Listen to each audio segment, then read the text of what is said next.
Earth is home to many creatures. Some may even consider a few of them monsters. But what of those more elusive and hidden creatures? The ones we just can't seem to find. Welcome to Monday Morning Monsters.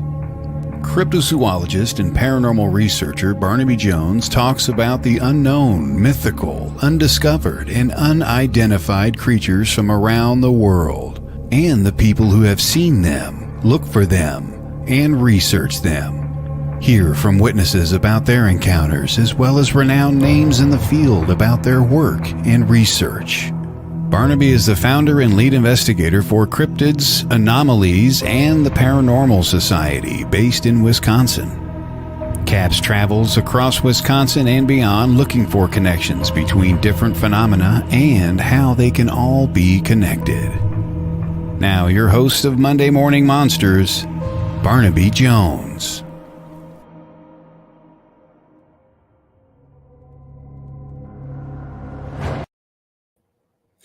Good morning, monsters. Welcome to another edition of Monday Morning Monsters. I am your host, Barnaby Jones. I am the founder and lead investigator of Cryptids, Anomalies, and the Paranormal Society here in Wisconsin. Today, we are going to be talking about something a little different.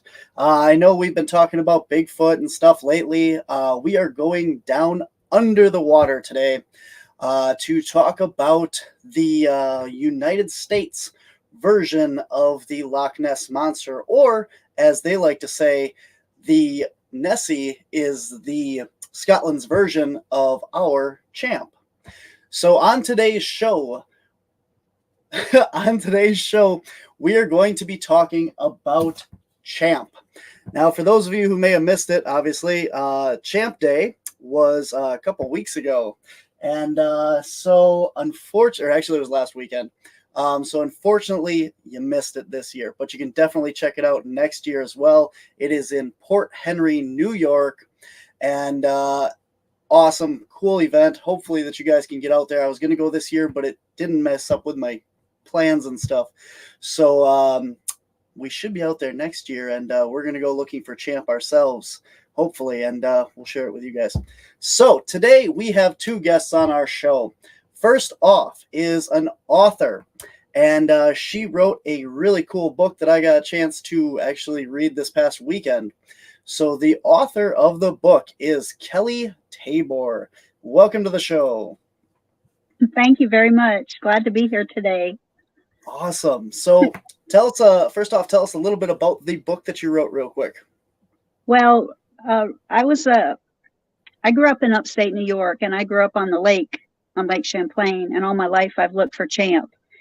And I've taught elementary school for 32 years, and I've always told my students about the Lake Champlain monster. And so down where I teach in South Carolina, all my previous students know about Champ, and they'll often contact me and let me know that they remembered my stories. They love my stories. I always have them on the edge of my seats. Well, Richard Rossi came in contact with me. We'd been friends since back in the 80s, and I told him the stories. And so he had always had a dream to write a children's book series and do a film. And he invited me to write with him. And so we actually are co-writers of the book and also co-film directors with the film. And so he says I'm the muse for the story because of the stories that I told, my students, and the things that have happened to me growing up, some experiences my family have had. And so that inspired us to write the story together. It's a fictional story for kids, anywhere from probably, I don't know, it's a wide range. It even will get to adults because it reaches people where they're at, I think, because people go through different problems like anxiety, bullying, grief, loss, all those types of things. And so we dress those kind of things in the book too. It's about a little girl. She's orphaned, and she's adopted by her grandfather, Papa Jerry, who is played by Richard Rossi. And they go through obstacles in their search for the Lake Champlain monster. And so she overcomes these obstacles along the way, and we tried to put different things in the book to help readers who may be going through the same things as well. So hopefully it won't just be entertaining for them, it'll also maybe help people along the way as well who read it. Awesome.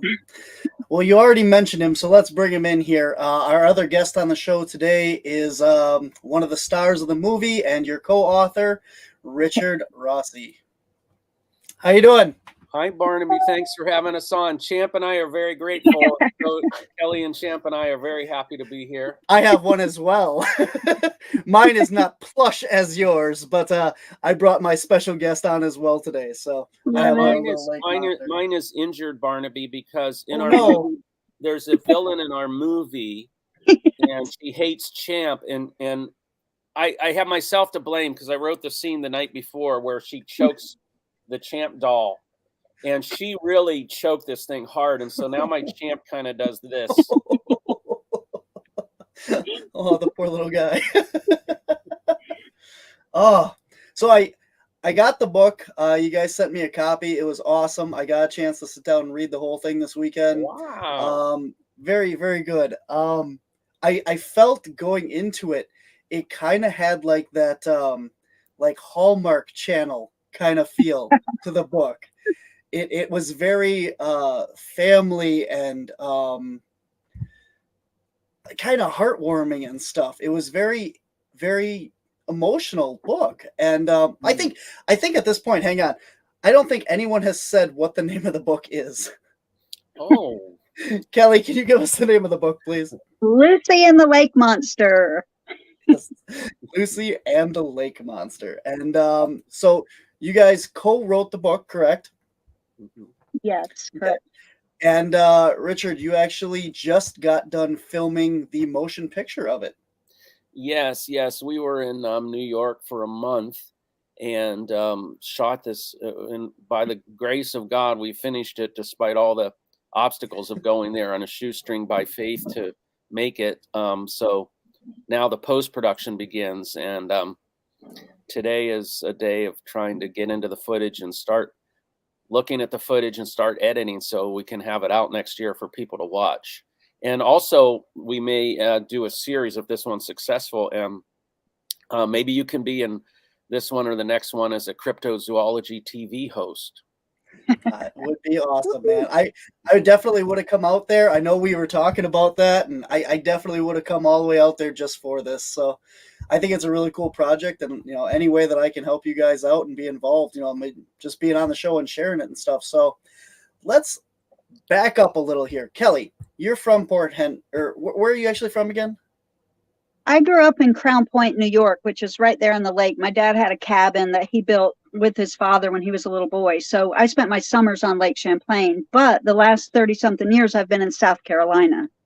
I went south, but I'm at my parents' right now in upstate New York. It's nice to visit the lake, and I still look for Champ every time I'm here. Awesome.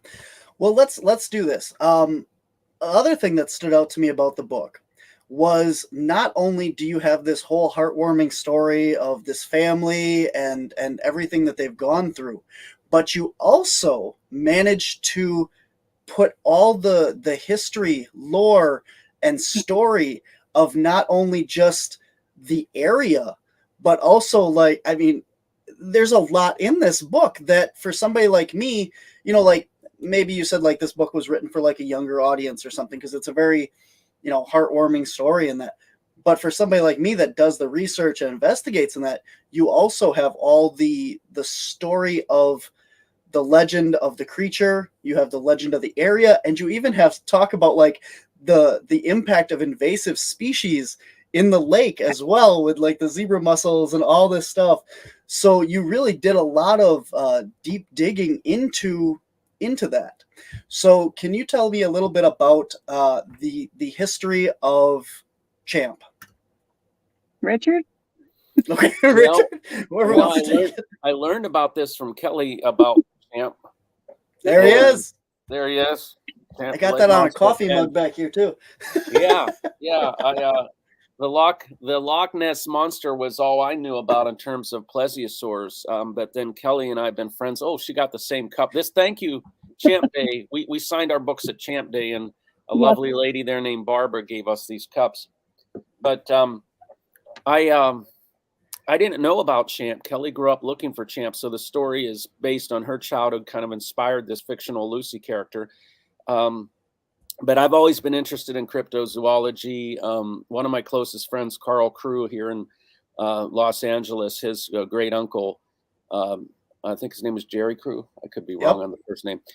Kind of was one of the pioneers with whole making Bigfoot, coining the name Bigfoot and putting his name out there. He cast the first Bigfoot print. Yeah, the first prints, and I've had several Bigfoot hunters on my podcast in the past, and so I'm really fascinated by anything off the beaten path.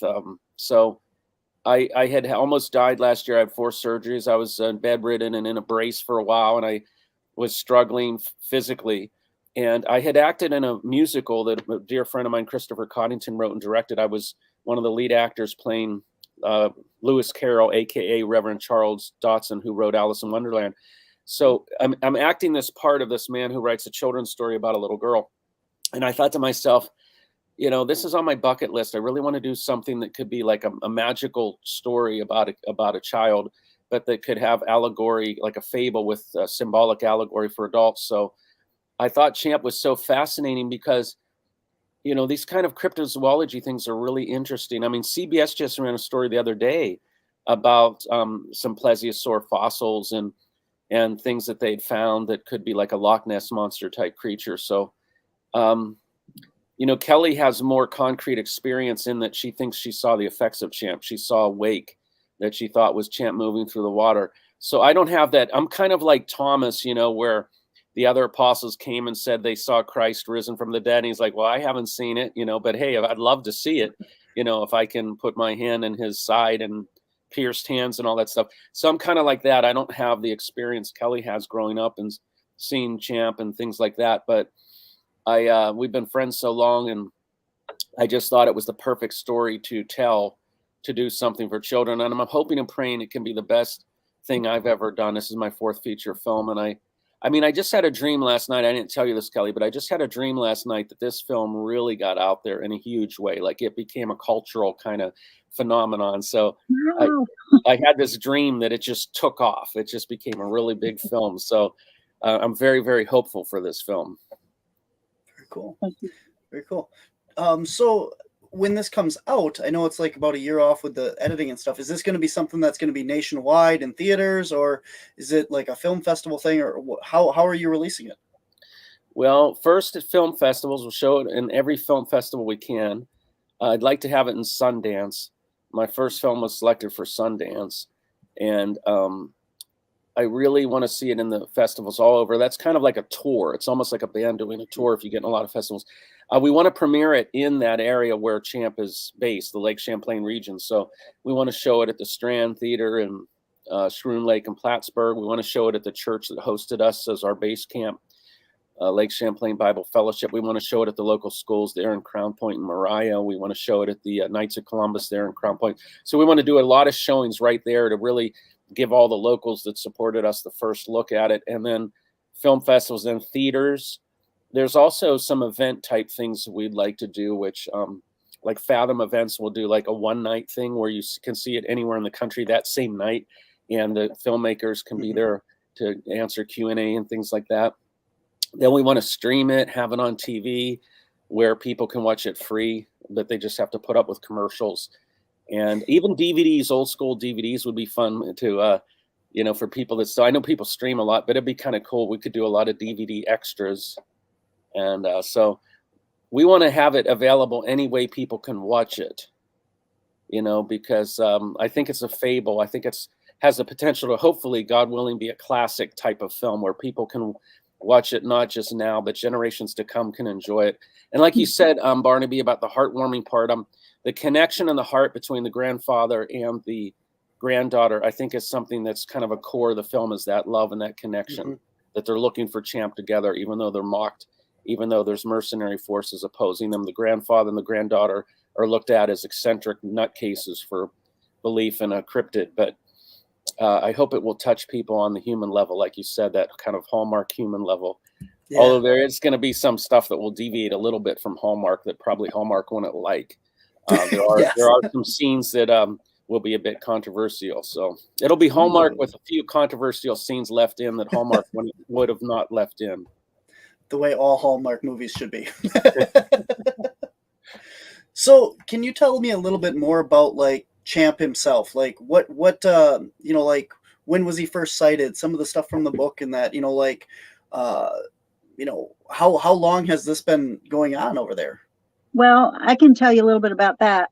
The lake was discovered by a French explorer. His name was Samuel de Champlain, and the lake is actually named after him. And he was close with some Indian groups and all, and he had heard stories from the Indians about this creature in the lake. And so in his journals and Champlain's logs that he wrote, there's even sketches. And this goes back to, I believe it was 1609. And so there's sketches. And I remember going to a museum up here. I believe it was Fort Ticonderoga. There was a museum, and they had some of Samuel de Champlain's, like a book in there with some of his sketches. And it was really interesting to me. I saw this years ago.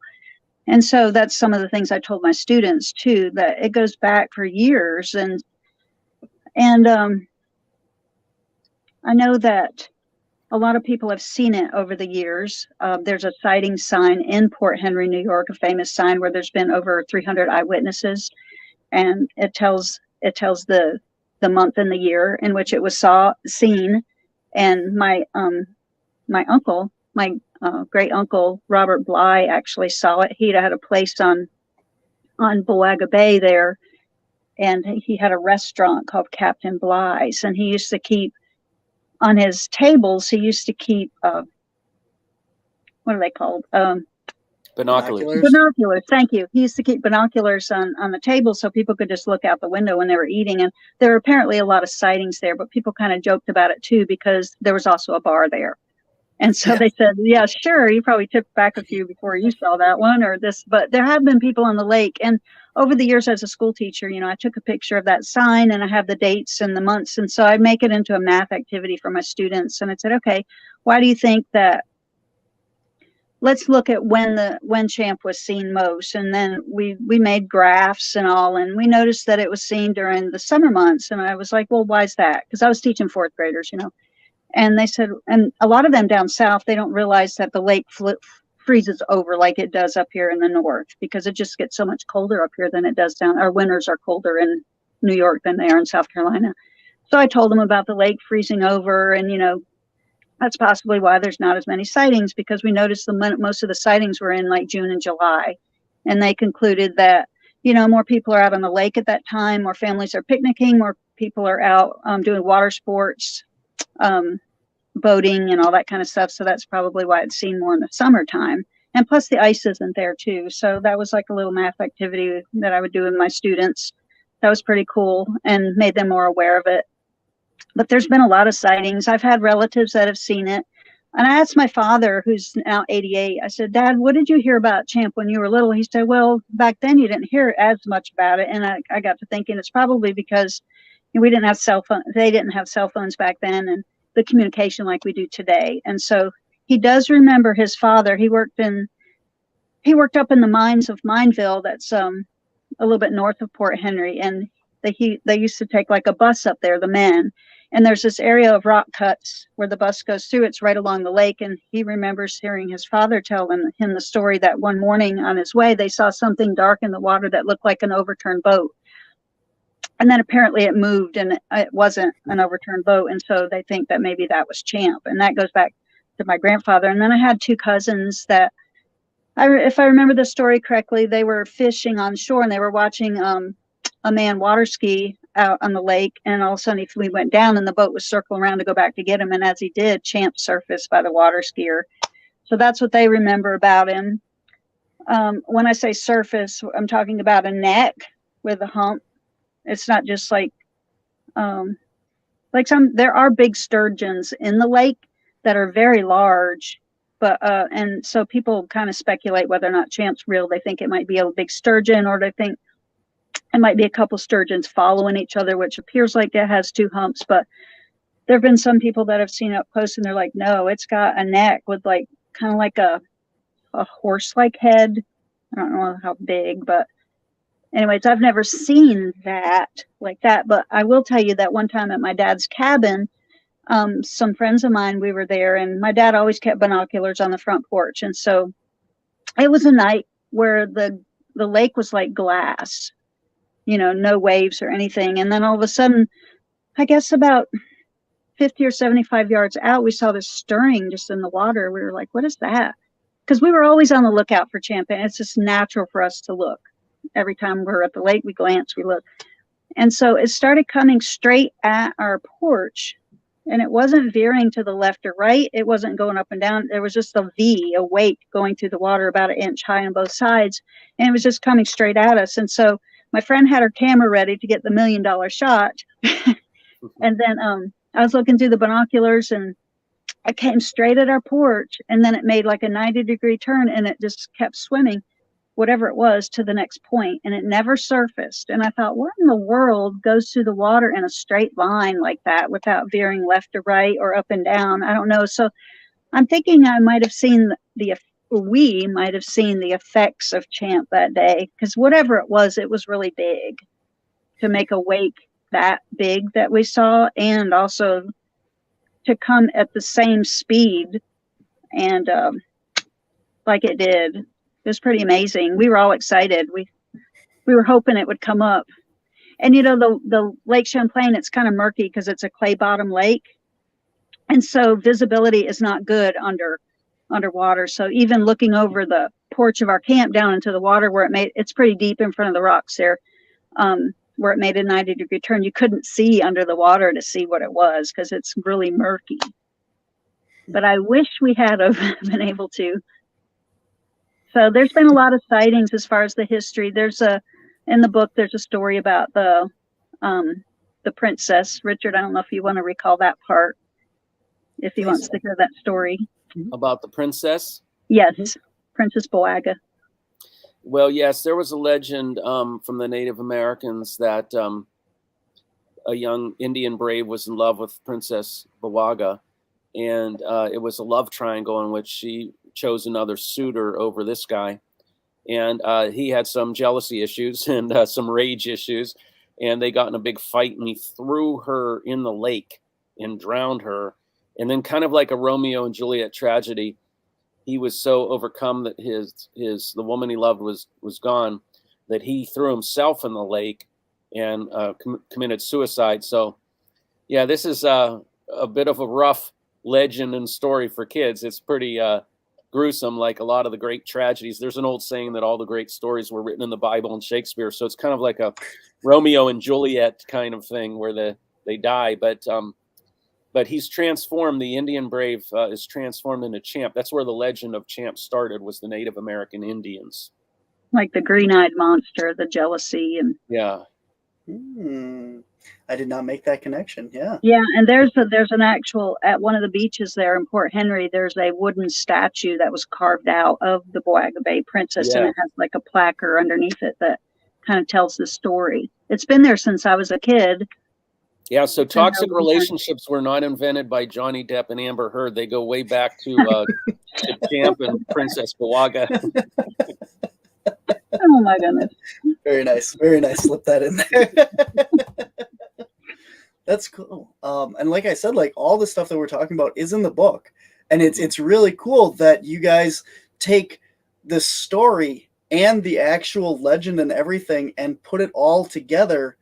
And the way that it's a lot of exposition in this book, but it's written to the pact of like a discussion, so it feels a lot more organic, where they're Jerry and Lucy are walking along, the shore and stuff and talking about the legend and all the stuff. And it's really cool because, like I said, like for somebody like me that does the research of, not just looking for a good story or anything, but I like to, get the history in that of stuff, and it's all incorporated into that. Oh, thank you. That's quite a beautiful compliment, especially for someone like you. You've done so much great work to investigate cryptozoology, so that means a lot coming from you. And I look at it like legends can be almost like a Rorschach test a psychiatrist will use with the ink blots, where the patient will project what's within them onto it, because like Lucy's very pure-hearted, so she sees Champ as her friend and as a good creature. But then there's other people that paint Champ as a horrific monster. And so for me, it's kind of an allegory of religion too, because I have a background with a lot of preachers when I was growing up that were very made God out to be a monster to be feared, and if you had any imperfections, he was going to damn you and torture you forever. And then I came to have a theological shift in believing God is love and believing a much more loving, compassionate view of God, who cares and is loving. And so like for me, this story shows how a child can look at Champ as her friend, just as like a pure-hearted person might look at God or others as their friends and see the good in other people and see the good in God and see the good in the world and people. So Lucy's heart to me is like an example that we all have to become like a little child and see Champ as our friend, you know. And I just love the kind of deeper symbol. There's a lot of deeper symbolism in the book too, which I like. I hope it can work like that, like J.R. Tolkien or C.S. Lewis. A lot of these children's authors, not that saying we're as great as them or anything like that, but just to say that the really great children's literature works on several levels. I mean, even like Batman in the old '60s, Adam West. I was watching an episode of that, and there were so many kind of adult jokes that only a literate adult person would get their cultural references to Andy Warhol or different other things. But as a kid, I'm just enjoying pow, bam, Batman, you know. But that's really great, though. That's really great. Yeah, and I thought it was important too to add little tidbits of science as well throughout being an elementary school teacher. You know, talking about the zebra mussels and. You know, I think at one point we mentioned the scientific method, and you know, I just thought that's a teacher of me coming out too. You know, we got to get that in there too. That's important. You know, to take care of our waters and lakes and make sure that they're not polluted. And yeah, Kelly really integrated also psychology issues kids deal with at that age. Maybe you can mention that, Kelly. I'm going to run for just a moment. I want to go grab my guitar in the back, and maybe we can sing a line or two of the Champ theme song for Barnaby. So you can tell them about the psychology classes. I'll be back in 20 seconds. Oh, psychology. Great. He leaves me with a really important Okay, but yeah. Okay, so like I said, Lucy is an orphan, so she's dealing with grief, the loss of her mother, and she's adopted. And she's bullied at school. Her papa and her, it doesn't look or appear that they have a lot financially because, you know, Papa wears torn up shirts. He doesn't go out and buy new stuff all the time. You know, he's got an old guitar that he plays. I actually got at a yard sale. My neighbor actually picked it up at a yard sale. I told her I needed one for the movie, and she found one for $8. And so I paid her the $8, and then I made it look even more distressed. So his guitar looks bad. So the kids at school that's bullying her, making fun of this old guitar and this old boat that they have, a little rowboat. And, you know, so she deals with a lot of these kind of issues, and she learns how to overcome them in certain ways. And so, you know, kids at school nowadays, being a school teacher now, I'm retired after 32 years. You know, I saw some of the things that the kids go through. There are kids who lose parents along the way, and it's difficult for them to deal with. They grieve. I see, as much as I didn't like to see bullying, sometimes I saw it and I had to try to stop it immediately when I saw it in the classroom. But, you know, kids can be really kind to each other, but sometimes they don't have a filter. And so sometimes they say things and they don't even realize it's hurtful. Yes. And so, you know, we try to address those kind of things that happen to kids in real life. And so hopefully it'll be helpful to them along the way as they read. Even adults too. I mean, adults go through all these types of issues too. It doesn't just happen on a children's level, but we all go through things. And so it's just nice to have little gems of ideas and ways to help us through those difficult times. But Richard he is musical. He is a professional guitarist as well, I want you to know. He can play anything going back to the 30s, anything you call out, he can just play it on the spot usually. And most of the time he knows the lyrics too. But anyways, he wrote a theme song. I helped a little, but he wrote the music too. And it's actually airing. It's on YouTube. It's on, I think it's on Spotify and some other places too, but it's a theme song to the movie as well. So Richard, right. take it away.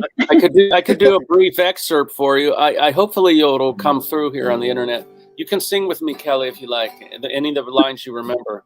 I saw in your bright eyes the light of the fireflies, the legend of the lake where our secret vows we take.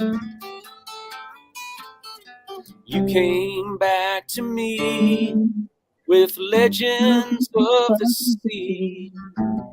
You championed me. Lake lady on our boat on the sea. Just you championed me. My sweet lake lady on our boat on the sea. You championed me.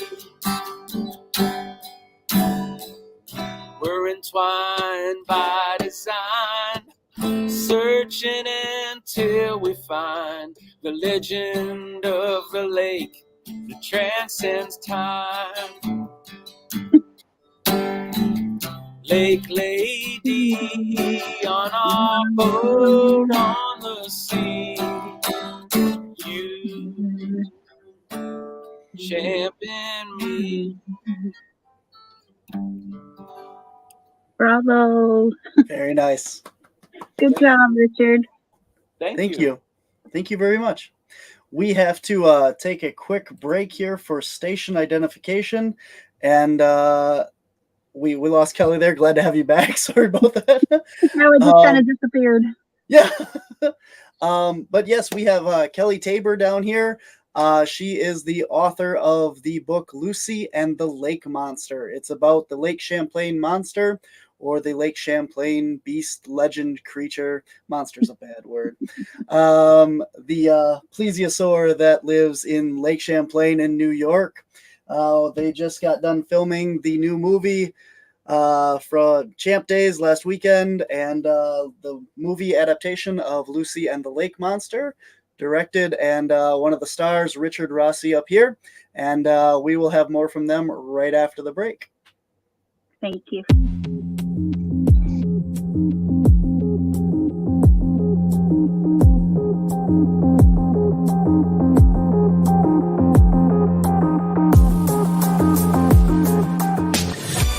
Want to see your video here? Sponsor WLTK-DB Talk Radio and watch us make that happen. With your paid sponsorship of $80, you receive a professional produced audio, video, and banner placement on our station. Not only does your sponsorship air during our live shows, but also replayed on our podcast and heard by hundreds of like-minded people. Visit WLTK-DB.com to get started and find out just how hard we work to get you noticed. The station mobile app is finally here and ready for you to download free. With the app, you can listen to past shows, view upcoming live shows, read our blog, and even shop. Get yours today at the App Store and Google Play under WLTK-DB Talk Radio. Stay connected and informed. WLTK-DB Talk Radio mobile app. It's yours. Go get it.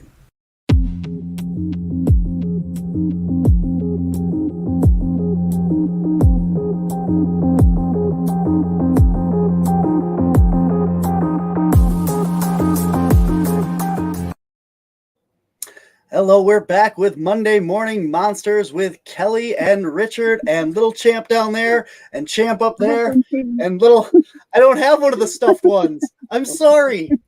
I have this one and I have another long neck, meaner looking one, but oh, yours is cool. We could use yours for special effects, Barnaby. Just do a close up of that in the lake. Oh, it's great. They're from Schleich. Wow. It's a German company that makes the figures. They're pretty cool. You can order these from Home Champ out of Port Henry, New York. The people that put together Champ Day have a little business and they sell these too. That would be homeofchamp.com. Mm-hmm. Yep, they have all kinds of stuff. I had them on my other podcast, Whispers from the Dark, promoting Champ Day Festival. And they actually, that's where I got this cool, awesome sticker here. Yeah. I have I Camp with Champ pin they sent me. They sent me a coffee mug. Awesome. Yeah, Awesome really cool people. people. Awesome. I just put in an order. I got a bumper sticker from them, and I just bought one of their last, the blue Champ t-shirts that they had. Oh, I have one of those. You'll have to get one of these. Is it this one? No, it's the other one. They were discontinuing it, so I had to get a copy of it. So, Okay. So homeofchamp.com. You can get the little stuffed one that they got there. You can get the cool t-shirt Richard's got, all kinds of cool Champ stuff, anything and everything. Oh my gosh. All kinds of cool stuff over there. Really awesome people. If you want to hear their story, go to Whispers from the Dark, my other podcast, and they're on there. Look up Champ Day Festival and get all the information. But today we have Richard and Kelly on. They are the co-authors of Lucy and the Lake Monster, the book and hopefully series of books, right? There's more coming? Awesome. Yes, we already got a sequel in the works. We're outlining. The first book is on Amazon in hard copy, paperback, and Kindle. And the movie has been shot. It's now in post-production. So they could go on Amazon and look Lucy and the Lake Monster, Kelly Tabor, Richard Rossi, and get the book. And also, if you want to see some behind-the-scenes pictures on... Oh, there it is. Oh, good idea. Put that up, Kelly. Here it is. I just got it. Oh, I'm great. in the basement at my parents' house. There you go. Oh, yeah, we should have held that up. Thank you, Kelly. Kelly, you're smart at marketing. You're a lot smarter than me. This is the soft that's like cover. the first rule is hold up the book, and I'd have to, you held up the book there. But also on imdb.com, the movie site, you can look up Lucy and the Lake Monster. Mm-hmm. There's a bunch of about 70 new behind the scenes pictures from shooting, which are pretty fun to look at. Very memorable. Yeah. Awesome. And you guys have a Facebook page as well, right? Because I've been following that with all your updates and everything. Facebook.com/champmovie. And then Instagram and Twitter are Champ Movie HQ. The HQ is for headquarters. Champ Movie HQ. We had to add an HQ because there was some other Champ movie. I think it might have been about boxing or something. But Champ Movie HQ at Instagram and Twitter. Very cool. Cool. So, you were talking about Lucy's childlike innocence, and the whole thing about that. And I wanted to talk about that. A lot of, like the stories that come out of book form, like I always get them wrong. Fictional stories are a lot about like little kids interacting with these cryptids and Bigfoot and Loch Ness Monster and Champ and stuff like that. And they seem to have the innocence about them that when they go out, they just truly believe, that these things are real because they maybe they don't know any better, or maybe they know something that we don't or have forgotten. And even in the paranormal world, a lot of times the kids can see and interact with, their invisible friends, or stuff like that. So do you think that has, a lot to do with, do we lose something as we grow up, that childlike innocence that stops us from being able to see these creatures or interact with them? Well, there is a line in the book about Lucy saw Champ because she believed first and then she saw him. And, there's a scripture that Papa quotes about, unless you become like a little child, you cannot see. And I mentioned earlier a biblical story about Thomas, doubting Thomas, saying that he hadn't seen the resurrection, so he didn't believe it unless he had proof. Well, I was raised in which Thomas was kind of demonized, like he didn't have faith. And, and I remember being told growing up, my mother told me that we didn't see the risen Christ like the apostles, but we have to have faith even though we don't see. and Thomas was in a bit of a bad light. But I've come to reassess Thomas, that as we mature, we do want proof, we do want evidence for things, and that's a good thing, to be a critical thinker and a skeptic. So I think a lot of these things we approach at different levels at different ages. I'll give you an example. When I was little, I loved Santa Claus so much, and I actually dressed as Santa Claus and got a diaper from one of my younger brothers and a Santa hat. And there was a poor family a street away from me, and the father was an alcoholic. They had like 8 kids, and they never had anything. And so I remember taking my toys in a sack down to their house that I got on Christmas, and putting them there and stuff like that. And I was so in love with Santa Claus and the whole idea. And when I was in 2nd grade, some of the other children started making fun of me. And they said, Richard's a baby, he believes in Santa still, and blah, blah, blah. And I didn't understand. You don't believe in Santa? They're like, it's your parents bring that stuff, fool. What's wrong with you? And so I was crying, and the teacher asked me, and I told her that they told me Santa was fake. And she said, well, you're probably old enough to know that, your parents do that and it's not real. And I was devastated. I went home crying, and I told my mother. And my aunt lived with us, who was a nun. And my mother and the aunt that was a nun both said, well, I guess we should tell you the truth. He doesn't really exist. And I was really, really despondent over this. My father had to go to the liquor store to get spirits for the Christmas party. And he said, drive down Center Avenue to the beer distributor with me, Richard. And then he came up with this kind of more sophisticated way of believing in Santa that was absolute genius. And he said to me, we were raised Catholic, and he said, hey, did you know Santa Claus was a real person, St. Nicholas? I said, I'd heard that in school. Yeah, he really existed. He was a real person. And by the way, he did bring presents to kids, and he was this beautiful man who cared about children. And where do saints like St. Nicholas go when they die? And I said, I guess heaven. He said, so you're saying that this real person, Santa Claus spirit, still exists and still lives on? I said, well, I guess so, Dad. Yeah. So don't you think his spirit might come around every Christmas? Somehow he did this metaphysical thing.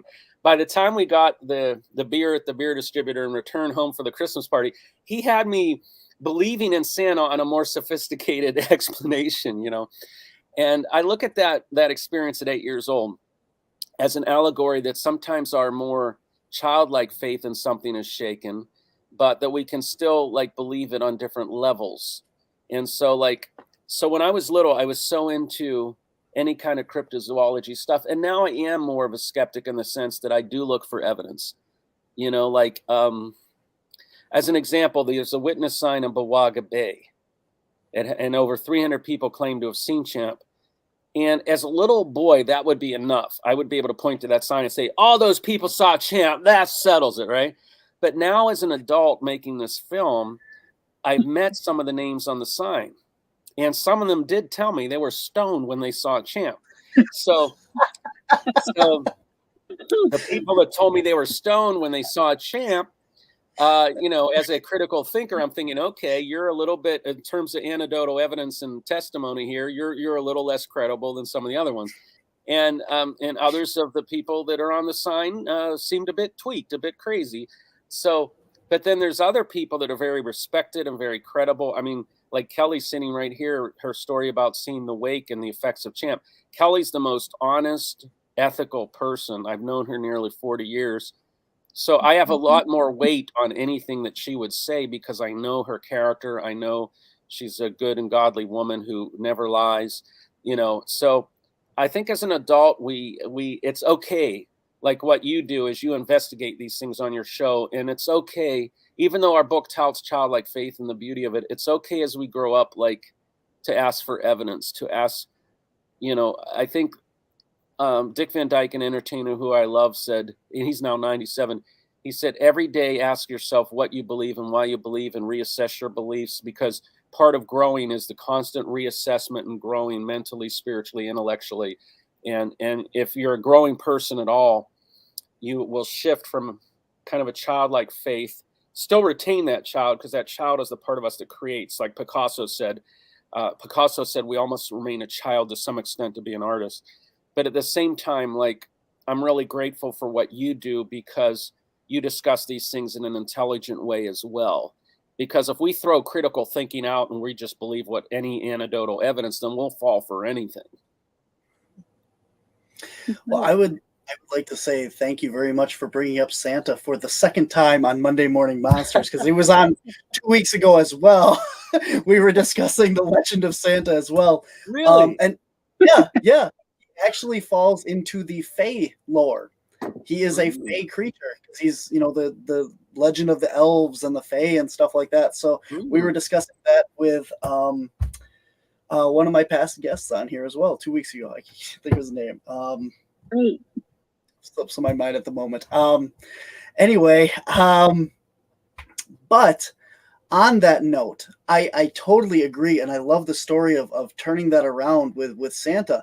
I actually am a big fan of the Yes Virginia newspaper story that came out, where he basically says, how terrible the world would be if there was no Santa Claus, and of course he exists, because he exists as truly as, your childlike faith and wonder, and there'd be no joy or happiness in the world. So I would like to say that I am a firm believer in Santa Claus.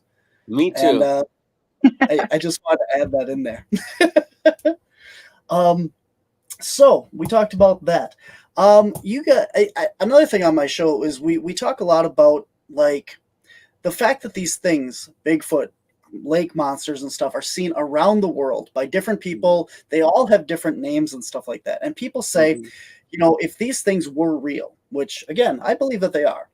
But if these things were real, wouldn't we have, evidence, proof, or like stories going back?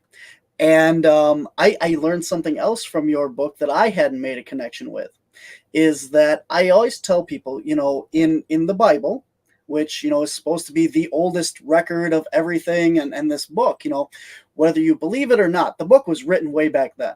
So whatever happened, it was written back then. We can all agree that. And in the book, you have what are believed to be Bigfoot creatures. You have dogmen creatures.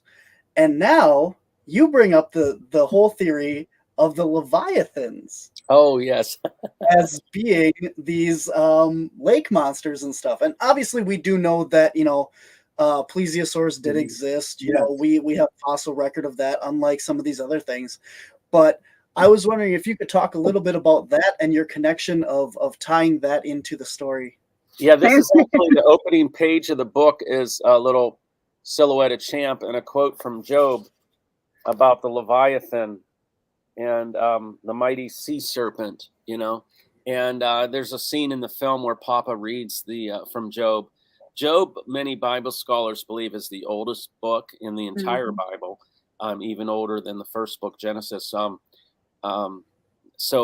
that being the case, so even though Samuel de Champlain was 1609 when he saw Champ, going back thousands and thousands of years, Job talks about a mighty sea serpent and everything.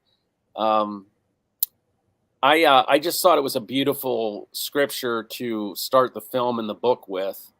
What about you, Kelly? The whole concept of Champ and ancient literature and scripture and all that. I don't know.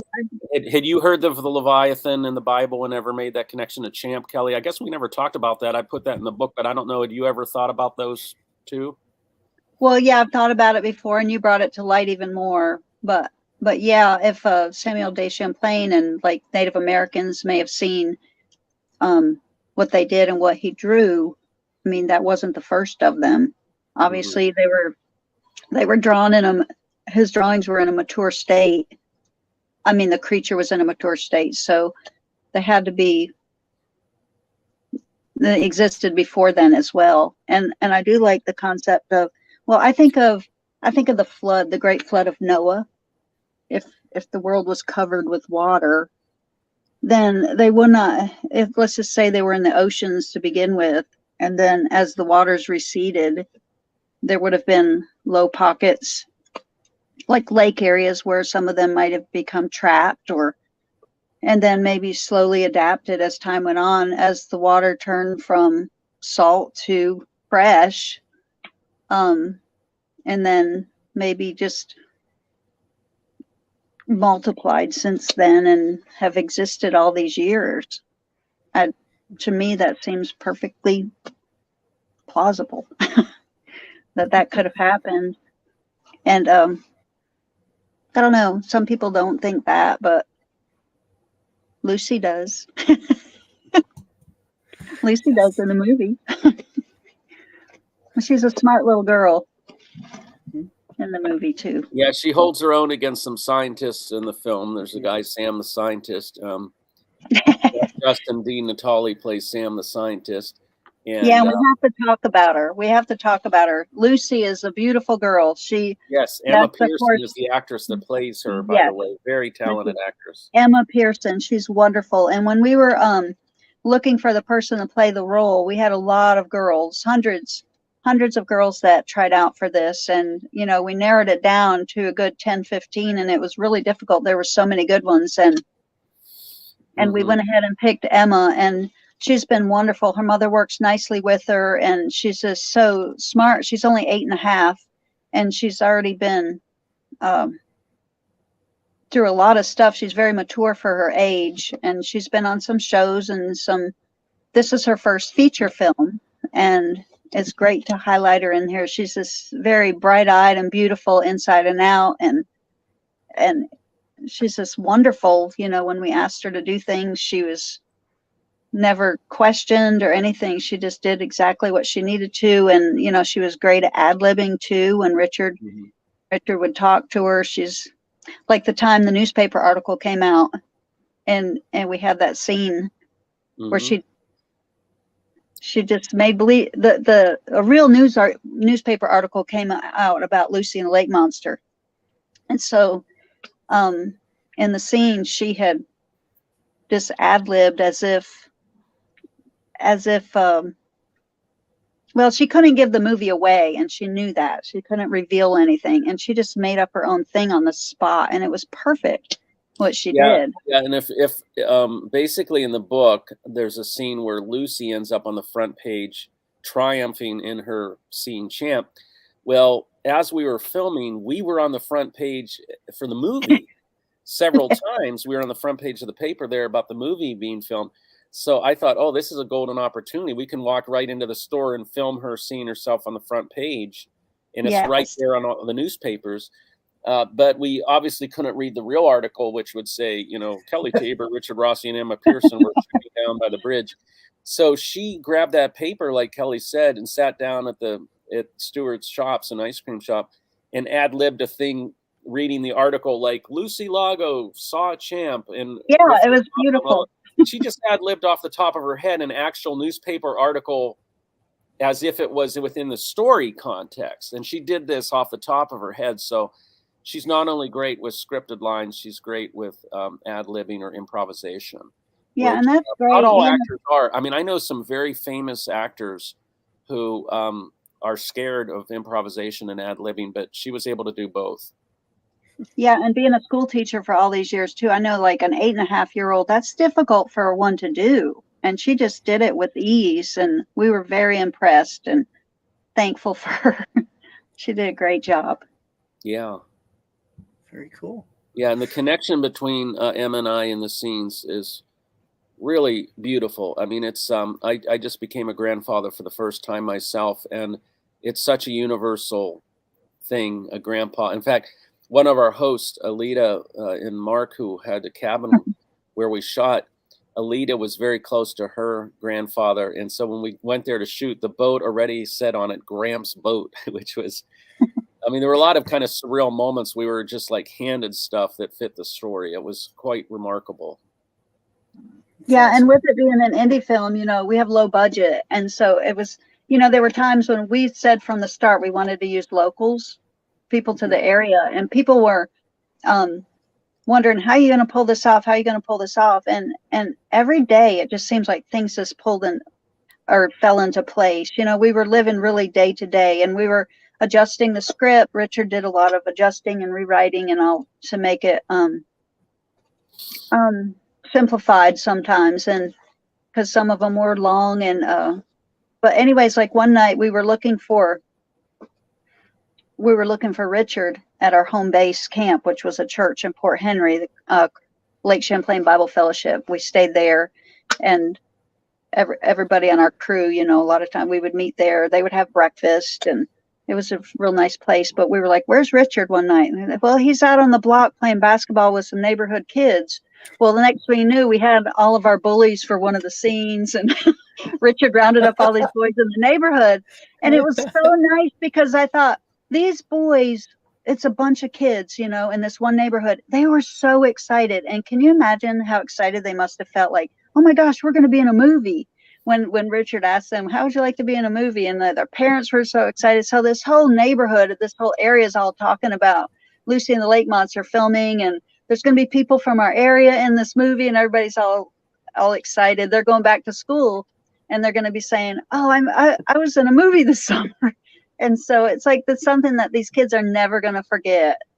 And because Richard went out in the neighborhood and was shooting some basketball with them all, getting to know them. And, you know, we ended up being really good friends with their families too. Yeah, their parents were really wonderful and thanked me. Hey, you don't know what this has done for my boy. He's so excited about this. And it reminded me of myself as a boy, because I grew up in a blue collar Catholic neighborhood in Pittsburgh, where we all had big families in those days. The church in those days was against any family planning too much. So, I mean, like I had 3 brothers, and the Freilich family across the street, I think, had 4 or 5 brothers. And so we'd always be out on the street, and you could within 5 minutes have a full baseball game or football game or basketball game. So all these boys in this neighborhood playing basketball, it was so fun because I played basketball with them, and then I was steady quarterback and we played football. But Kelly knows me very well, because when everyone's like, what's he doing out there on the street?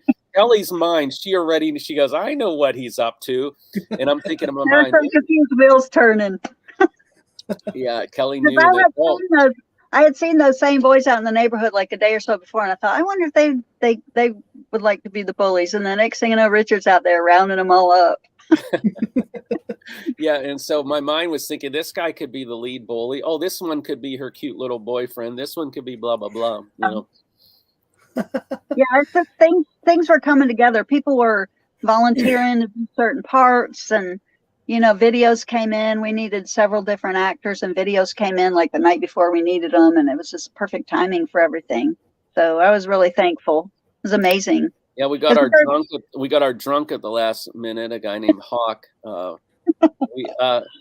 From Vermont. We couldn't resist putting the bar scene. So this is the scene Hallmark would probably cut out. But we have a bar scene where the drunks are taunting Papa and Lucy, saying, "If you drink 3 of these, I guarantee you'll see Champ." You know.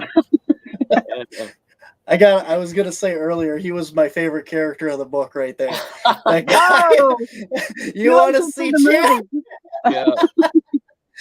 You wait to see the movie. And it's true. I mean, not to disparage Champ, our lead star here, but it is true. I mean, I interviewed people there, and we met people there that gave us the best Champ stories you'd ever hear. And then they wrap it up by saying, "Man, I smoked a lot of weed that night," you know, or yeah, I was really drunk that night, but I saw him. And like, you know, it is like a thing you'll hear there in Port Henry, is that the more they drank at Captain Blythe's, the more Champ sightings. Not just Captain Blythe's, but other places too. Like, yeah. Anyways, yeah, people talk about that, but there are people that have been completely sober and have seen them too.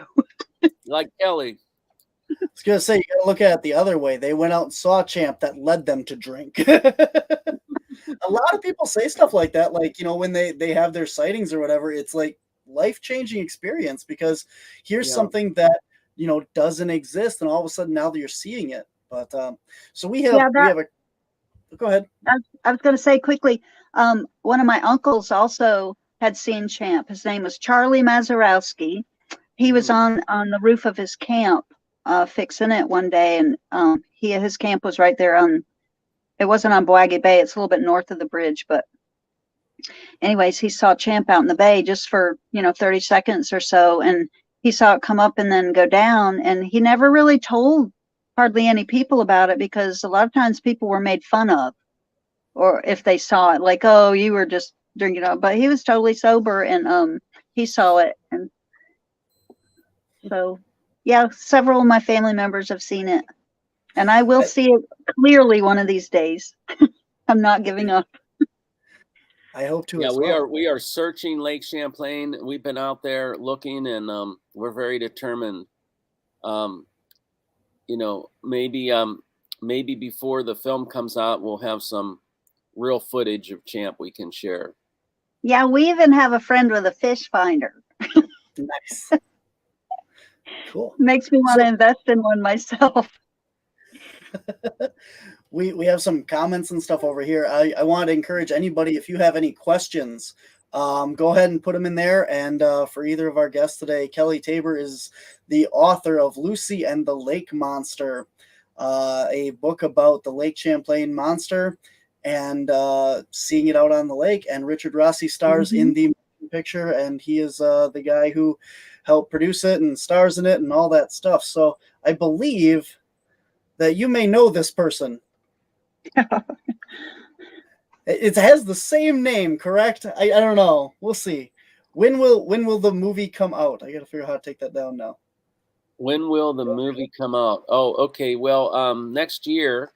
In fact, I see one of the comments is my dear friend Richard Krause. He's coming over here tonight to my place, and we're gonna figure out how to look at the footage, and through the Black Magic program, Daniel Burke, our cinematographer, shot on Black Magic, which are great cameras. So hopefully we get to editing and hit the ground running. I think our goal is to have kind of a team of us all editing on this so that it goes faster and can come out next year. And it'd be nice. I'd like to see this out by next summer, because there's some film festivals in the summer that want to show it in New York.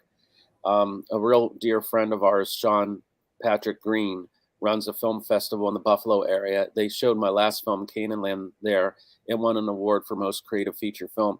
And they really want to show the film in the summer. And Sean also plays the mayor in the story. So we want to get this thing done by next summer, Lord willing. And I see. Thank you, Linda. I didn't realize there were comments. I just clicked on comments, Barnaby. Thank you, Linda. Linda gave us a comment about the book. Thank you, Linda. Kurt. Wow. Thank you. Hi, Kurt. I'm seeing some comments here. That's great. I didn't realize that. I didn't realize I could click comments. Cool. Kurt, welcome to my show. Thanks for watching. I appreciate it, man. Looking forward to talking with you this weekend. Oh, Kurt cool. hosts Paranormal Almanac. Oh. And I give him a shout out because he's a great guy. I was not a guest on his show. I'll be a guest on his show. Thank you, man. So looking forward to talking with you, Kurt. Sorry about cutting in on you, but glad to see you here, Kurt. That sounds like he got a cool show too. That's great. He does. He has a very awesome show, Paranormal Almanac. I love that. And you can get that anywhere. He's got the 200th episode coming up in a couple weeks here. Wow. And Kurt, we'll have to have you on here to talk about this as well. One of these Mondays coming up. I need this book. If you need this book, there is a link on Facebook right up here. This is the Amazon book. Right there. Wow. You can click it right in the comments, and you can go and get that book. Another comment, very excited to get the book for my son. Awesome. So, yeah. Wow. Any other questions real quick before we go? We can get them in. Otherwise, just leave them in the comments over there. But I want to thank both you guys for coming on Monday Morning Monsters with me. I look forward to hopefully you guys are both at Champ Days next year. Yeah, maybe next year we could show the film at Champ Day. That would be cool to actually show it there around Champ Day. Cool. That would be awesome. Yes, it would. And hopefully we'll have our second book in the series. I don't know if we'll have it done by then, but we're gonna try. I'm excited for it. I'm excited. I don't want to give anything away, but there was definitely some loose ends left in this book. Well, you're a very astute reader, Barnaby, because we were trying to sow some seeds for a sequel. And so a smart reader like you is like, I know they're trying to keep this going. There was a very hidden comment from the other boat that was possibly overheard. And I went, ooh, you. And I'm interested to see where that goes. I'll let the readers check out the book and see if you catch on that. Our villains, by the way, Dave Pelton and Lori Francisco, they played Diesel Beamish and Mercenary Mike, and our villain scenes are going to be spine chilling. They're shooting at Champ and shooting at Papa and Lucy from this bigger boat, and Lucy and I are in this little small rowboat, Champ's Gramps boat, and they're firing off guns. By the way, we were firing off guns with blanks on Lake Champlain.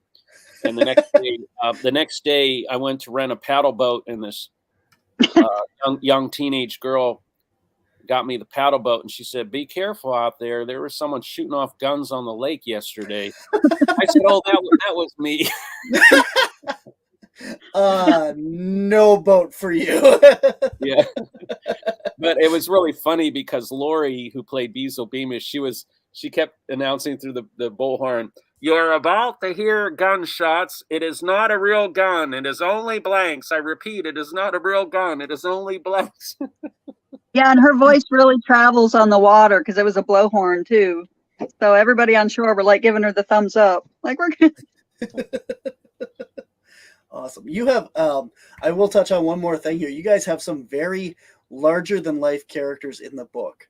I had to, I showed one of my friends the whole thing about describing Mercenary Mike and how he looks and the bed bugs and the rashes and the smell. And I'm like, oh my God, like this is so, like you have very good descriptions of all your characters. They're all very larger than life, just it was really impressive. I like that. Yeah, someone made a funny comment about the villains, like, because sometimes when you write a book, people will try to accuse you of, "Oh, you base that character on me." Like, I wrote a coming of age novel years ago, Stickman, and there was this one character that wasn't very nice, and occasionally I'd run into somebody that had one too many beers and they'd get mad at me. "I know you based that character on me." And it was usually someone I'd never even met, and they were all offended. That was me,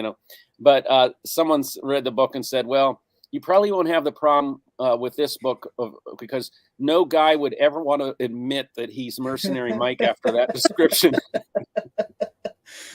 Absolutely. Oh my gosh. All right, guys. It has been an absolute pleasure talking with both you guys. You are both fabulous people. I appreciate you guys so much. I love your book. I highly recommend Lucy and the Lake Monster. You can get it on Amazon. You can find Richard and Kelly on Facebook and check out all the Lucy and the Lake Monster. What was your Facebook page again? I thought it was over I think it's Facebook.com Champ Movie. Champ Movie, I think. Like, I could test it real quick. I think it's Champ Movie. Yeah, that's it. Champ Movie. And by the way, Barnaby, I know you get this, and please don't be offended or yes, it's my real name. It is your real name. Okay, I know it's before your time, but I love the Buddy Epson show. I like those old school detective things, and I mean, people make fun of it because he was like the senior citizen detective or whatever. But I love those old vintage TV shows, and Buddy Epson is just such a great actor. And you can now on YouTube watch any of those old episodes. And I like watching them for the old actors because you'll see this panoply of like great vintage actors that end up on there as the victim of the crime or the murderer or whatever. But I love those shows. I like watching them even for the old cars and the old sets and everything. And I don't know. I saw Barnaby Jones. I said, "Oh my God, this is one of my favorite old TV shows." But that was probably long before you were born, I would imagine. That was like in the 70s, early 70s. Yeah. Yeah, I get it all the time. I knew where you were going with it already. Try applying for a loan or a job. People just throw your application away. But Barnaby Jones is my real full name. And did they know consciously, your parents? Like, were they trying to name you after the character? Yeah. Oh, they were? Okay. Yeah. Oh. Were they fans of the show? Yes. My mom was, yes. You know, the thing about Barnaby Jones was he was real wholesome. He would go into like the worst bar and then order a glass of milk. There'd be like all these characters like drinking Jack Daniels and rum and scotch. Just give me a glass of milk there. You know, he'd drink his milk and say, oh, so what time did he come in here last night? Drinking his milk, you know. I get that all the time. And I'll tell you another thing. I have never seen an episode. Really? Well, it's on YouTube. I'm glad that you pointed that out, because now I'll have to go look it out. I've looked for it like on DVD and, you know, like on the streaming platforms and stuff, and I've never found it. So Yeah, I you know will what's definitely have to amazing go is on YouTube. I think every episode, I'm looking right now, I think every episode is now on YouTube. How do I know this? Because I've watched them. Well, I believe you then. Yeah, I don't know if you can hear this, but it has this great theme song. And then when I heard the music, it took me right back to being a little kid and hearing. Can you hear that? Mm-hmm. You could probably play it on the phone too.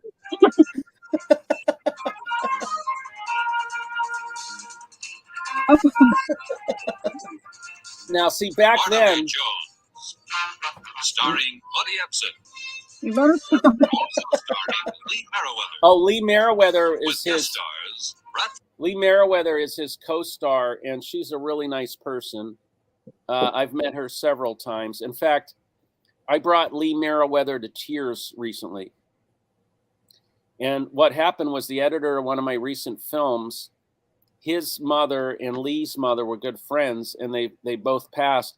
And so my editor had all this personal stuff that belonged to Lee Merriweather's mother. She's the co-star Barnaby Jones. She was Catwoman in the 1966 feature film Batman with Adam West. And I saw she was appearing in a Batman event. So I asked my editor, give me that stuff that belonged to her mother. I'm going to run it over to her because it might have sentimental value. And so I ran it over and I gave it to her. And she broke down crying and gave me the biggest hug. And so I had Catwoman, you know, having a catharsis in my arms.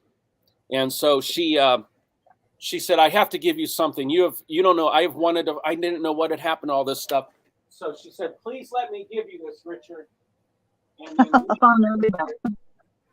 Lee Merriweather signed this to me in gratitude for, I'm getting a glare, but to Richard, this is her in her 1966 Batman. But she was the secretary in Barnaby Jones. And she was a Miss America and everything. But anyways, when you hear that Barnaby Jones intro, I know I'm on a tangent, but back then, like now everything's done on a computer on some, you know, and you got this click track and electronic drums. Back then for like that theme music for Barnaby Jones, because I sat in on those sessions, some of these studio sessions for music. They would have a full orchestra and a band and sheet music, and you'd have guitars, drums, strings, and they all get together. Okay, we're going to record the Barnaby Jones thing song, and you'd have like world-class musicians in an orchestra pit playing da da da da da da da da da, you know, and they would do those great old theme songs. So I don't know. I just Kelly gave me a new nickname, Vintage, because when I discovered something like Barnaby Jones Vintage, I'm so excited. I'm like, oh my God. And it's like I'm living in another reality because most people probably don't even know the Barnaby Jones show these days, you know? Mm-hmm. But although it does come up for you a lot, you said, so I guess a lot of people do remember. At a certain age, it cuts off where they don't know anymore. So, yeah. Well, anyway. When I first got a message through Facebook from you, it said Barnaby Jones, and I thought, is this a joke? I didn't know for sure, so I couldn't. Oh, sorry, Barnaby. So I asked Richard about it. I said, what do you think? What do you think about this? So he kind of looked you up. He said, oh, it looks legit. So that's when I responded to you, and I responded about meeting and having this. Yeah. Kelly was a little suspicious, but I vetted you and said, no, this is a good guy. He does a show on stuff like this. It's cool. Don't worry. This isn't some guy that's psychotic and think he's Buddy Epson and he's from the 70s. This is a real dude, you know? Because I remember, I'm old enough to remember Barnaby Jones too. So when I saw that name, I was like, I never heard of anybody but the guy on the show. So anyways, it worked out great. We're glad to meet with you today. Well, now Kelly and I have revealed that we are baby boomers. Yeah. Yes, we are baby boomers. And who knows? You might be in our next movie. Yeah, I was telling Kelly we could do a cryptozoology show where Lucy maybe goes on the show to defend her views, and maybe we could just literally it could be through your show somehow. Like we do a fake show that is part of or it could even be a show you do, and we do it as if it's Lucy on the show or something. You never know. Definitely, I'm up for whatever you guys need. Just let me know. That's one thing about being creative. We can write anything into it we really like to. Yeah, and Lee Merriweather wants you to know that she really misses working with you, Barnaby. I'll get her on the show. Yeah. She's a lovely person. She did the eulogy for my editor's mother's funeral, and she's a really wonderful person. And she really enjoyed being the secretary on Barnaby Jones. So go on YouTube, at least watch one, so you can say, I watched my show. All right. I will. I will do that. And the thing about it is, from a filmmaking standpoint back then, this was before digital cameras. So all these 70s detective shows, Barnaby, they were shot on real film. I mean, they were shot like with expensive cinema 35 millimeter film reel cameras. So the look of some of these old, like what some people might say cheesy vintage detective shows, when you watch the way they're shot and they look, I mean, it's masterful. It's like everything looked so good back then. Like when you watch these old Columbos, these old Barnaby Jones, and our footage for this film looks really great on these Blackmagic cameras. It has that old cinema look. It really looks good. Cool. I'm excited. Thank you, Rick. Thank you, Rick Lewis. I see his comment. Rick Lewis said thanks. Rick Lewis was the pastor of the church that hosted us and put up with us. Even had some of our crew staying in their church building. Wow. That's awesome. God bless you. All right. Well, it looks like a lot of people are going out and getting the new book, Lucy and the Lake Monster. It is on Amazon right now. You can get it on Kindle as well and pick up a copy however you want. You can get the hard copy or a book on whatever, Kindle, whatever they call those things, the tablets where you pretend you're actually reading a book. I shouldn't say that. I got the downloaded copy of it that you guys sent me, and I literally ran it through a speech thing. So I listened to the book. Wow. So, I didn't know you could do that. You could take the file and put it in a speech thing. Wow. Yep. Yeah, you know what? Our DP did that with something I'd sent him. He does that too. Yeah, worked out great because I was on the road all weekend doing investigations and stuff, and I had plenty of time to listen to it, but not enough time to sit down and read. So you guys can check it out that way too. Kelly and I could actually do an audio book here one of these days. That'd be great. Yeah. I know a lot of people like myself that work a lot of hours and stuff. We don't have time to actually read stuff, so I love audiobooks. That's great. I definitely recommend. Go ahead. It's a real way to test your writing, by the way, for any writers out there. You may know this trick, but with writing a screenplay or a novel, read it out loud, because if the dialogue doesn't ring true, sometimes you'll write dialogue on paper and it seems okay, but if it doesn't sound like real speech when you read it, it's better. Like I just did as an example. When we actually talk, I'm kind of stopping. Sometimes my sentences are incomplete, and sometimes we write too perfectly and it loses that pattern of real dialogue. So actually listening to what you write out loud is really good for writers, because I've actually seen friends of mine that teach literature and teach English, and then I read something they've written, like a script, and their dialogue is not good. It just doesn't sound real. And I'll ask them, hey, can you read this dialogue out loud?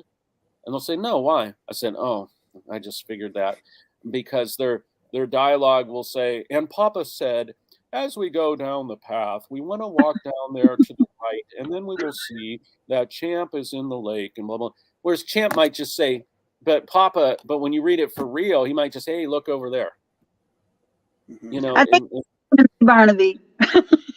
What? Because I said, I think you're talking directly to me, because as a school teacher, I'm used to grading a lot of writing and papers, and I tend to be more, what would you call it, Richard? Well, Kelly balanced me out because she caught lots of grammar mistakes that I made. But then I would balance her out and say, "Hey, this sounds too perfect. Papa want to talk like this." So we were a good balance. She was correcting me, Yeah. like as an example, proofreading. Proofreading. We went for grammar mistakes in my list. I said, "Yeah, I found 2 grammar mistakes," and then, I said, "Did you find any?" And then Kelly comes over with a stack of papers like this. "Yep, let's get through these. There's a few thousand mistakes here." So we went through everything one by one, and I had to give a little, take a little, because sometimes I was trying to be too grammatically correct when I had to think about the speech, and dialogue isn't always grammatically correct when we speak. So I had to make it more real. And Yes. Richard helped me through that. Thank you, Rebecca. Rebecca says together we're brilliant. And Rebecca, you are brilliant. And Rebecca, I hope you got your book. We sent you a signed copy. Hopefully you got that. Thank you, Well, Barnaby, thank you for so the show. I want to keep listening. What shows do you have coming up? What do you have you'll be talking about in the future? Well, thanks for asking. Up next week on Monday Morning Monsters, we have Vic Cundiff. He is the host of Dogman Encounters Radio, and he's going to be on talking about Dogman and stuff like that. So I try and keep a mix of all different cryptids and stuff. So I invited him on our show to discuss that. And I think we have another Dogman show. So the next 2 weeks we're doing Dogman. And I'm not sure, the Whispers from the Dark episode came out this week. Where am I? I think, nope, that's next week. Sky Chen is our guest on this week's Whispers from the Dark.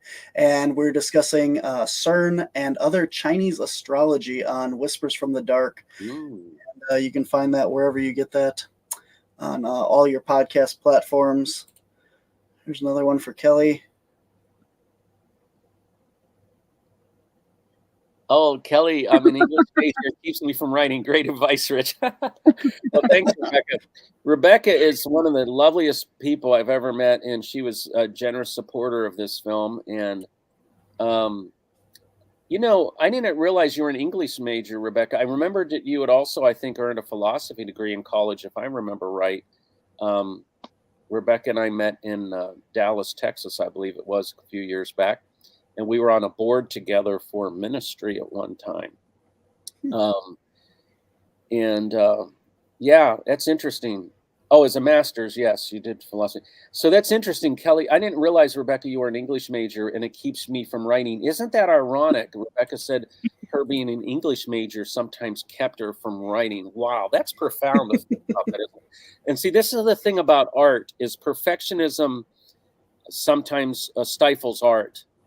When I made my first film, I didn't even know how to turn on the camera. I got on the set, and it was just me. And I had this cheap digital camera. And I asked my actor, "Do you have any idea how to turn this camera on?" And he looked at me like, "Are you crazy?" But sometimes you have to just step out in faith and learn. The best way to learn writing is write. And so many people think, "Oh, it's not perfect.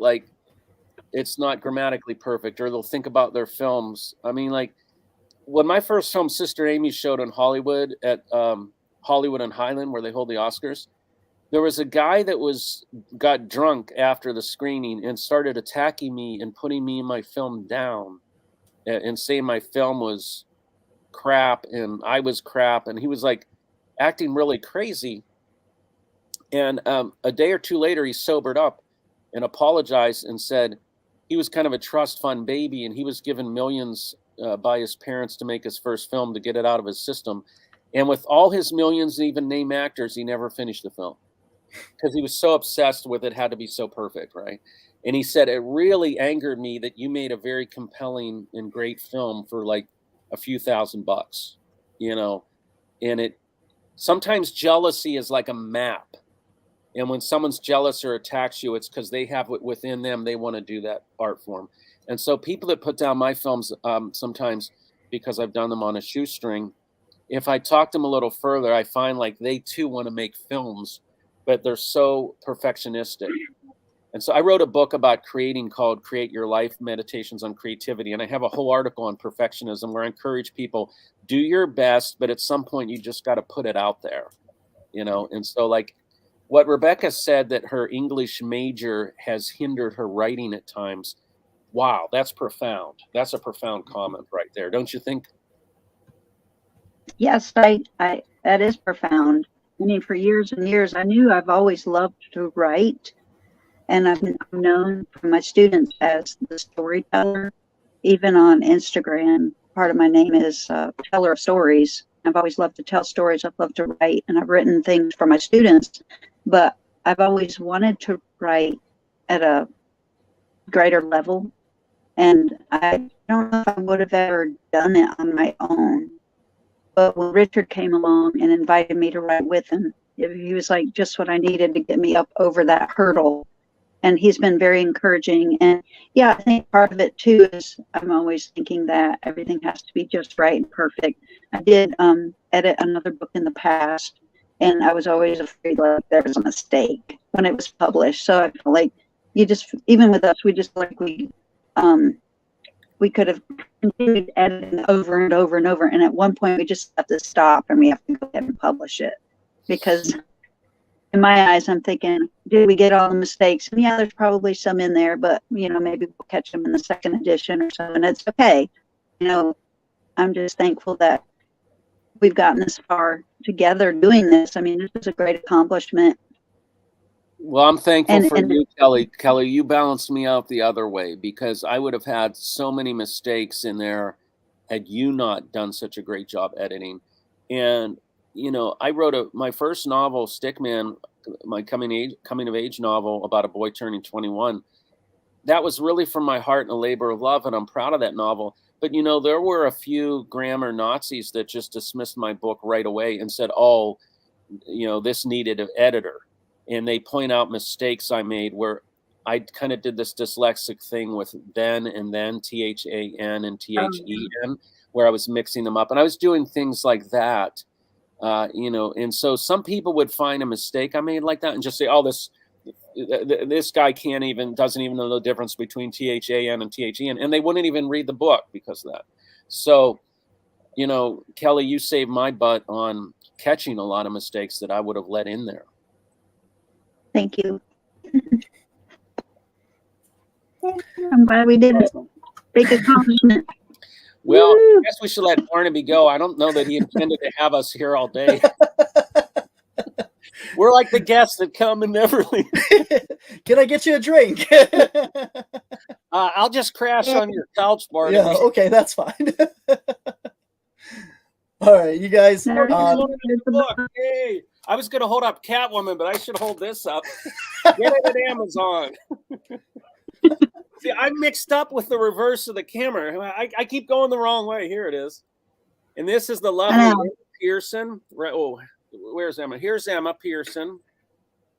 She plays Lucy. This is a cartoon of me as Papa. And this is a cartoon of Kelly as Miss Marino, the teacher. By the way, Kelly gives a stellar, and here's Champ, right here's Champ. Kelly gives a stellar performance as Miss Marino, Lucy's teacher. And she does an amazing... I'm at the very bottom of the book. See, there's my eyes. See, there I am at the bottom. I'm Miss Marino, the school teacher. Miss Marino, the teacher. Cool. All right, well, guys. Thank you again. I can't wait to see the Dogman shows. Sounds good. Yep, they will be on next week. Vic Cundiff will be on. Now, is this the Dogman in Michigan? All Dogman, all over the United States, all over the world. Okay. Yeah. Okay. Oh. And what's interesting is I think the Dogman also has Native American roots like Champ, in that they were some of the first to talk about it, I think, right? Mm-hmm. Yeah, so that's interesting that the Native Americans who are here in this country first are the first people that talk about a lot of these stories. Definitely. Yeah. Well, thanks again, Barnaby. I really enjoyed it. And I can't speak for Kelly, but I think you really had a good time too, didn't you, Kelly? Yes, I did, and so did Champy. Yeah, Champ enjoyed it too. Awesome. Thank Well, you you. guys keep in touch. Let me know when your movie actually does come out and released. I'd love to have you guys come back on and talk about it and some of your other stuff. And maybe we could have Um, Emma Pearson come on, our leading Oh, lady. that'd be awesome. She's at Oh, summer she would camp. love that. She's at summer camp right now. She sends her regrets because she's at summer camp. And as much as it would have been great to have her on, I'm glad she's having a fun time at summer camp. But maybe when the film's out, she could call in and be on too. Definitely. Sounds great. Best of luck to both of you guys. Go out and check out Lucy and the Lake Monster. Go check out Champ Day next year. Hopefully you'll see all of us out there in Port Henry, New York. And until next time, guys, thanks to my guests, Richard and Kelly. And we'll see you out there. Thank Thank you, buddy. you. God bless Bye you. now. Thank you.